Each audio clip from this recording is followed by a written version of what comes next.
2020 সাল একটি অদৃশ্য ভাইরাস বদলে দিয়েছে পুরো পৃথিবী।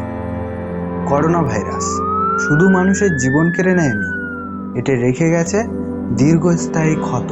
করোনার সংক্রমণ সেরে যাওয়ার পরও মানুষের শরীরে রয়ে গেছে নানান রকম সমস্যা। এই অবস্থাকেই বলা হয় লং কোভিড বা পোস্ট কোভিড কন্ডিশন। গ্রাম বাংলার প্রতিটি কোণা আর শহরের প্রতিটি অলিগলিতে ছড়িয়ে পড়েছে এর প্রভাব। লং কোভিড এমন একটি অবস্থা যেখানে টিকা নেওয়ার দীর্ঘদিন পরেও মানুষ নানান রকম শারীরিক সমস্যায় ভোগে।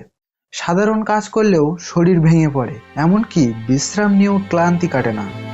সিঁড়ি ভাঙা বা সাধারণ হাঁটা চলাতেই দম বন্ধ হয়ে আসে। হঠাৎ করে হৃদস্পন্দন বেড়ে যায়। বর্তমান পরিস্থিতিতে দেখা যায় গ্রাম ও শহরের প্রায় 90% লোক পেশি এবং গাঁটের ব্যথায় ভোগে, যা দৈনন্দিন জীবনকে কঠিন করে তোলে। টিকা আবিষ্কারের কিছু খারাপ দিক বা সাইড ইফেক্ট থাকলেও করোনা ভাইরাসের টিকা আবিষ্কারের ফলে বেঁচে গেছে গোটা বিশ্ব। এই ঐতিহাসিক টিকা আবিষ্কারের পেছনে কাজ করেছেন একাধিক বিজ্ঞানীরা।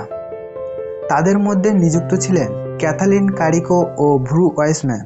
এই বৈজ্ঞানিক গবেষণাকে বাস্তব রূপ দান করতে গুরুত্বপূর্ণ অবদান রাখেন স্বামী স্ত্রীর বিজ্ঞানী দম্পতি অগুর শাইন এবং ওজলেম তুরেজি। এছাড়াও এই বৈজ্ঞানিক অভিযাত্রায় যুক্ত ছিলেন সারা গিলবার্ট, কিসমিকিয়া করবেট এবং আরও অনেক বিজ্ঞানীরা। তাদের এই প্রচেষ্টার মাধ্যমেই সফলভাবে আবিষ্কার হয়েছে করোনা ভাইরাসের টিকা। আর আজ এই টিকার মাধ্যমে বেঁচে আছে গোটা পৃথিবী।